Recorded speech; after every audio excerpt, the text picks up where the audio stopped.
Sir అంత అభిమానం ఏమైందంటే ప్రాబ్లం ఏంటంటే ఇది వరకు ఎమ్మెల్యేలు బలవంతంగా తీసుకెళ్లి బ్లడ్ ఇప్పించారు. ఇప్పుడు ఏ ఎమ్మెల్యేకి సీటు వస్తుందని గ్యారంటీ లేదు. నిర్వేదంలో ఉన్నారు ఎమ్మెల్యేలు. ఆ నిర్వేదంలో మరి ఇంకెవడ బ్లడ్ లాగడానికి వాళ్ళు ముందుకు రాలేదు. తమ నాయకుడికి సీట్ ఇవ్వరేమో అనే బెంగతో మరి వీళ్ళెవరో కూడా బ్లడ్ ఇవ్వడానికి వచ్చినట్టుగా లేదు. ఏదేమైనా అందరూ సంతోషంగా ఉన్నారని అన్నారు మీరు సీట్ ఇచ్చినందుకు. సంతోషంలో వచ్చి ఇచ్చున్నారు. సంతోషంలో వాడు ఉన్నాడు, వాడు హ్యాపీనెస్ లో అక్కడికి వెళ్ళిపోయాడు. ఈ జనాన్ని వెళ్ళి రక్తం ఇమ్మని చెప్పి ఇప్పించేంత అవసరం మరి కనపడలా. ఏదేమైనా ఇది మా గుంటూరు జనరల్ హాస్పిటల్లో ఇన్ని బెడ్లు వేసుకుంటే ఒక్కరు కూడా రాకపోవటం. అఫ్కోర్స్ సాక్షులే వేస్తారులేండి, వేల మంది పరిస్థితి అంతా ఉందా? అంటే జనరల్ గా బ్లడ్ ఇవ్వడానికి మోటివేషన్ ఉండాలంటే ఎమ్మెల్యేని ఎవరు పెద్దగా మోటివేషన్ ఇవ్వలేదు. ఆనందంగా సెలబ్రేషన్ బర్త్డే సెలబ్రేషన్స్ లో కేకులు కోసుకుని అది తినేసి పనిలో ఉన్నట్టున్నారు. ఏదేమైనా ముగించే ముందు జోక్స్ అపార్ట్, జగన్మోహన్ రెడ్డి గారు మీ ఫ్లెక్సీ నిర్ణయం అద్భుతం. కానీ మాలాంటి సాధారణ మానవులు కోరుకునేది ఏంటంటే మీరు నిజంగా ఆ తత్వాన్ని అర్థం చేసుకుని చక్కగా బిడ్డల్ని లాలిస్తూ భుజాన్న ఎత్తుకుంటూ ప్రజల మన్నల్ని పొందాలని, ఫారోలాగా ఉండొద్దు, ఓ జీసస్ లాగా, ఓ షిరిడి సాయిబాబా లాగా నిజంగా ఉండాలని మనస్ఫూర్తిగా కోరుకుంటున్నాను. రాగద్వేషాలని తగ్గించుకోండి. ఫినిష్ ఆఫ్ అని వీడియోలు చూసిన తర్వాత అటువంటి డైలాగులు మానేయండి. ఏదో ప్రజా క్షేమం కోసం ప్రజలు బాధపడుతున్నారన్న ఎవరైనా సలహాలు ఇచ్చి ఇలా కాదు ఇలా చేస్తే బాగుంటుందని చెప్పి సపోజ్ ఎవడో పేపర్లో రాశారనుకోండి, ఇలా పేపర్లు ఇసురు కొట్టేయటం ఇటువంటివి. అంటే పేపర్ ఇసురు కొట్టారంటే కోపం వస్తానే కదా. మరి రాగద్వేషాలను జయించమని చెప్పి ఆయన చెప్పారు. సో ముందు ఆ రాగద్వేషాలని మీరు నిన్నటితో జయించారని అనుకుంటున్నా.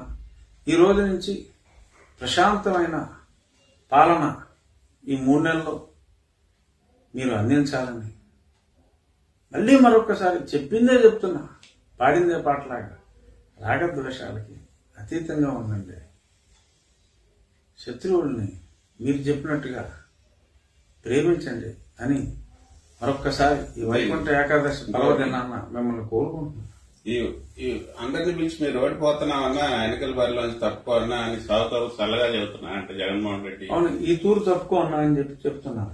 అంటే మరి ఆయన పాలన అంత గొప్పగా ఉంది మరి అన్నప్పుడు మరి ఎమ్మెల్యేలని తప్పుకోమంటున్నాయంటే ఓడిపోతున్నాయని ముందే ఆయనకి సంకేతం వచ్చినట్టే. మరి వైనాట్ 175 అని నినాదం ఇవన్నీ ఏమైనట్టు అంటే అక్కడ ఒక గమ్మత్తైన స్ప్లిట్ పర్సనాలిటీ డైలాగ్ ఒకటి ఏర్పడుతుంది. అదేమిటంటే ఇప్పుడు ఇక్కడ తీసి అక్కడ వేశారు కదా, గుంటూరు జిల్లా ఉన్న ప్రకాశం జిల్లాలో వేశారు. ఏమంటే నాకు అక్కడ ఎవరో తెలియదండి అని చెప్తే మరి నీ మొహం చూసి ఎవడో ఓటేస్తారా, నా మొహం చూసి ఓటేస్తారు, అందుకని అక్కడికి ఇల్లు అన్నారు.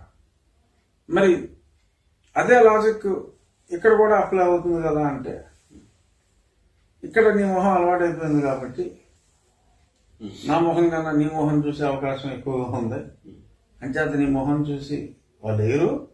సో కాబట్టి నీ మొహం తెలియని చోటకి నా మొహమే తెలిసిన చోటకి వేస్తున్నానని ఒక లాజిక్ చెప్పారు. ఎక్కడైనా ఆయన మొహం చూసి ఓటేశారన్నారు, మిమ్మల్ని కూడా అట్నే అన్నారు మొదట్లో. ఆయన మొహం చూసి మీరు గెలిచారన్నారు. ఆయన మొహం మరి ఇప్పుడు ఆయన మొహం మీద విరక్తి పుట్టిందా జనాలకి, లేకపోతే ఎంతమంది ఆయన చెప్పింది తప్ప? అంటే మరి ఇప్పుడు బియ్యం ఉడికిందా లేదా అని ఒక మెతుకు చూస్తే సరిపోతుంది. మరి వాళ్ళ గుంటూరులో రక్తం ఇవ్వడానికి ఒకరు కూడా రాలేదంటే ప్రేమ తగ్గిందని అర్థం చేసుకోవాలి. బట్ సర్వే రిపోర్ట్లు నిజంగా బ్యాడ్గా ఉన్నాయన్నమాట వాస్తవం. నేను చేసిన సర్వేలో కూడా నేను మొన్న చెప్పాను కదా, 30 సీట్లు మించి వచ్చే అవకాశాలు లేవు అని. సో బహుశా 30 మందిని తప్పించి మిగిలిన ఒక 20 మందిని సీట్ ఇవ్వకుండా తీసేసి, అంటే 150 మైనస్ 30 అంటే 120 అనుకోండి. 120లో ఇదో 80 పోయారనుకోండి. ఇంకెంతమంది ఉన్నారు? 150 అంటే 120 మైనస్ 80 ఒక 50 ఉన్నారు.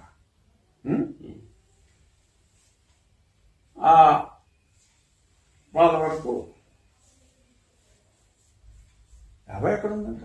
40 వాళ్ళ వరకు అంటే లేదండి. నేను 30 వస్తాయన్నాను. 40 మంది ఆ పాత మోహాలు ఉంటారు.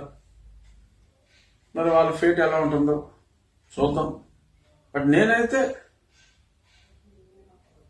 వ్యక్తిగా జగన్మోహన్ రెడ్డి గారిని నేను ఎప్పుడు ఏమీ అనలేదు.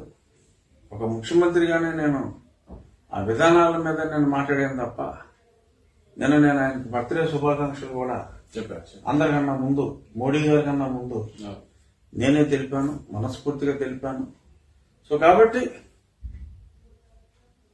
వారు బాగోవాలి. వారి దీవెనలు